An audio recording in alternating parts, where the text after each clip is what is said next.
Mga ka-backyard, ito papakita ko sa inyo yung magandang patukan natin sa ating mga alagang sisiw. Andito mga ka-backyard.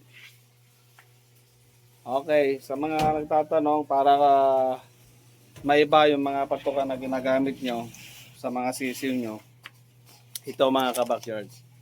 Salto. Yan mga ka-backyard, maganda to kasi maganda pa, lalo na sa mga kapipisa lang kasi mas maliliit yung kanyang botil mga kabakyard. Yan. Napakalit mga botil niyan mga kabakyard. At ito po ay mayroon po siyang tingnan na backyard review natin. Mayroon siyang 22% na crude protein. Ayan, makita nyo mga kabakyard 22%. Yan. So actually hindi natin ito pinopromote. At pinag-uusapan lang natin nang sa ganon may mga pagpipilian kayo, yung mga gustong gumamit nito, magkaroon na kayo ng idea mga kabakyard. Ayan, ang pangalan niya ay Salto. Ayan, baka naman Chick Booster Crumble na yan mga kabakyard. Ayan, so napakaganda ng quality ng mga feeds na to mga kabakyard.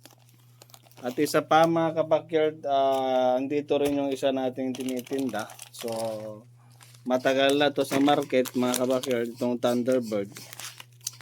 So maganda tong Thunderbird dahil medyo mabango-bango siya mga kabakyard. Papakita ko sa inyo mga kabakyard yung protein niya. So ayan mga kabakyard, yung protein niya ay 22% din mga kabakyard. So halos walang pinagkaiba mga kabakyard.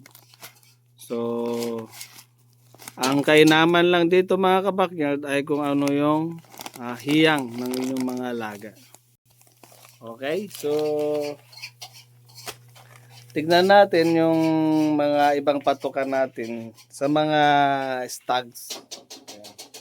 Sa mga stags, binibigyan natin yan ng Enerton mga kabakyard. Ganito yung tsura ng Enerton natin mga kabakyard, pakita ko sa inyo. Ayan. So, ito yung Enerton natin. So yung bottle niya ganyan mga kabakyard, no. Ganyan. So napakaganda ito sa 4 months old. Mga kabakyard. Ayan, ito yung 4 months old, napakaganda nito. Dahil magaan ang katawan ng ating mga alagang manok, magaan. So ang ginagawa ko mga kabakyard, hinahaluan ko ng pellet ng 4 plus mga kabakyard, pero naubusan tayo nun. Kung wala kayong mga 4 plus na tinda ay na mabibili, kung gagawin nyo mga kabakyard is 1 kilo nito, then 1 kilo din ng maintenance pellet. Katulad nito mga kabakyard, maintenance pellet. Yan. So ihalo nyo ito, kalahating kilo dito, 1 kilo doon mga kabakyard. So yun mga kabakyard, gusto ko lang magkaroon ng mga idea. Yung mga baguhan na naghahanap ng patuka.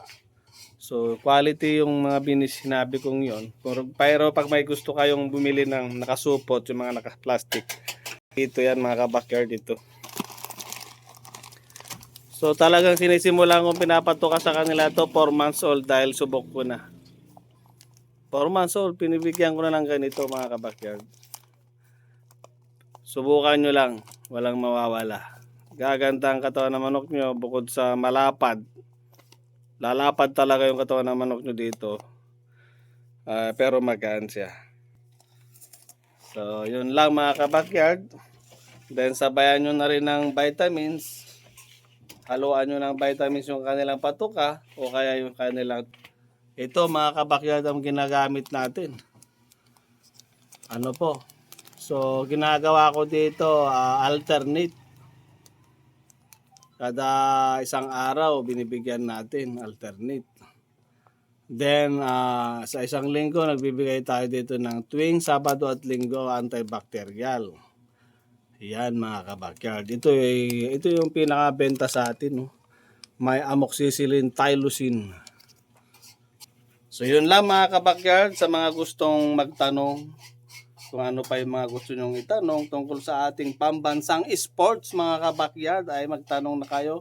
Pindutin ang ating subscribe button kung ikaw ay hindi pa nakasubscribe, at notification bell para sa susunod na video ay ma-update ka sa ating usapan. At huwag mo makalimutan magtanong mga kabakyard, baka may tatanong ka kung baguhan ka lang. Ano bang magandang vitamins, ano bang magandang patuka, ano bang magandang gawin sa sinisipon. Yes, lahat yan sasagutin natin mga kabakyard. I love it!